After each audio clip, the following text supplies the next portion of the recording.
Now the traffic at the Beitbridge Border Post has improved overnight. This week, truck drivers have been stuck in queues that stretched over 9 kilometres from the border towards Musina.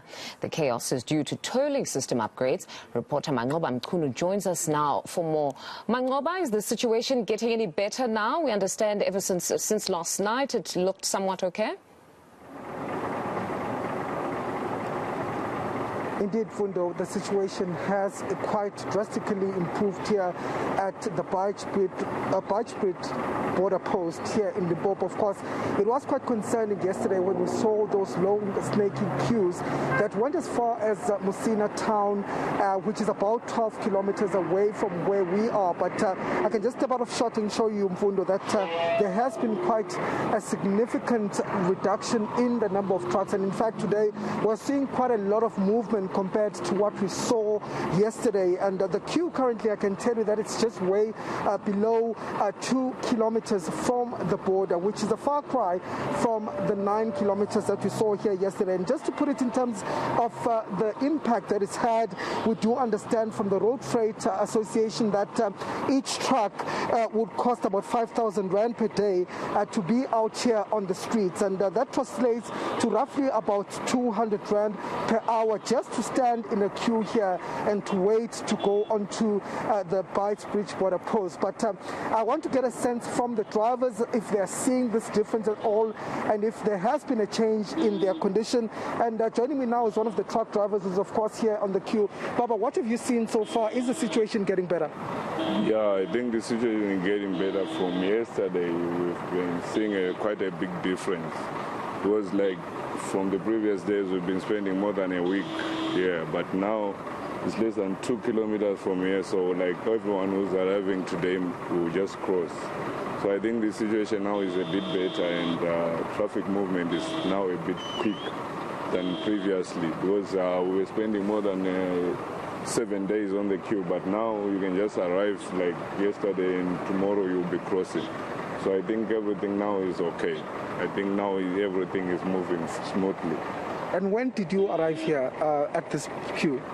Yeah, I joined this queue like early in the morning around 03 a.m. Yeah, but now I'm here, so I think it's pushing.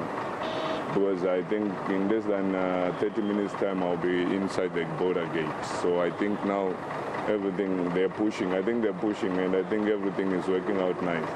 But we just hope that it continues to be like this. It doesn't change, because it's costing us to be standing here in the queue. It costs too much, too many lives and money and everything. So we are losing out. So I think it's better they make the flow fast so that at least we can survive. Yeah.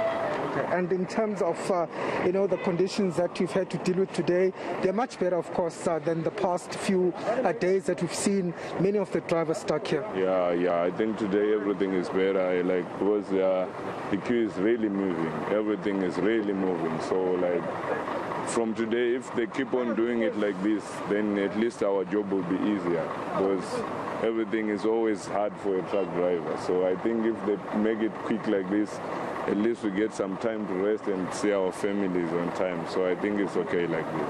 Okay. Thank you very much for speaking to us. Well, that's one of the truck drivers just sharing his relief at the situation here, which has improved quite drastically. No, Manqoba, it's quite an interesting insight from that truck driver, because we had a situation where we've got reporters consistently covering the story and the queues are so slow. Now we've got intervention from the Human Rights Commission, and then we're hearing a different account of the queue now suddenly moving. What is this really saying about the faulty system? Was it just a lack of foresight and proper planning on the part of these two countries?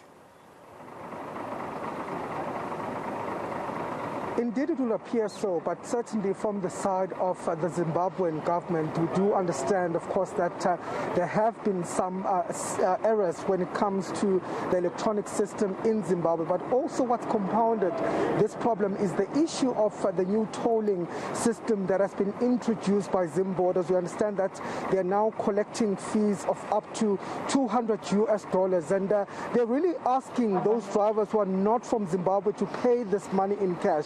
So which has been quite a problem, a logistical nightmare for many of the drivers who find themselves, of course, having to go and look to withdraw this particular amount of money. But also the infrastructure upgrades that we understand are happening on the Zimbabwean side of the border. There's also been blamed for these queues that we're seeing here. But speaking to the Home Affairs Department yesterday, they're saying that they have spoken to their Zimbabwean counterparts, and in fact they got a commitment that they will be addressing some of the issues. They will also be introducing what is known as a pre-clearance, which will allow trucks to basically pass those who have been properly vetted and properly checked, to be able to pass without following all those necessary or all those other processes that are needed for a truck to pass through the border. And also understand there's a fast lane that has also been introduced to try and alleviate the problem that we're seeing here. But the Human Rights Commission, of course, earlier on bemoaning the situation, saying that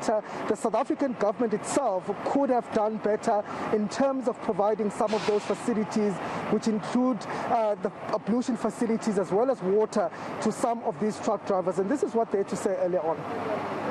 We are a bit relieved because now we can see that there's movement, trucks are passing, but we are concerned that some of the drivers have indicated to us that they've been here for 2 to 3 days, but we are hoping that they will be passing today. But the biggest challenge that we are having is that the issue is not only the passing.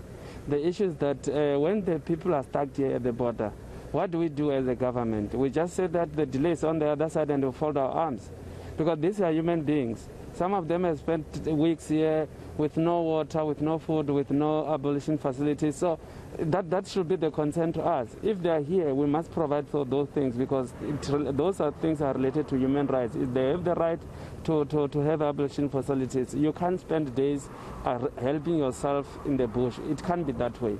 So we are saying to the relevant authorities, we are going to approach them that in case we have this situation, because this might not be the last, as long as we still have a border that is designed like this crisis will never come to an end. Some of the officials that we have engaged with, they are raising the issue of design here. And you can agree with me, it's mixed up here. You will never know who's coming or who's going. It's just a mixed up. Now, thank you very much, Manqoba. That's our reporter, Manqoba Mchunu, out at the Beitbridge Border Post, where the situation is looking somewhat better. Now, still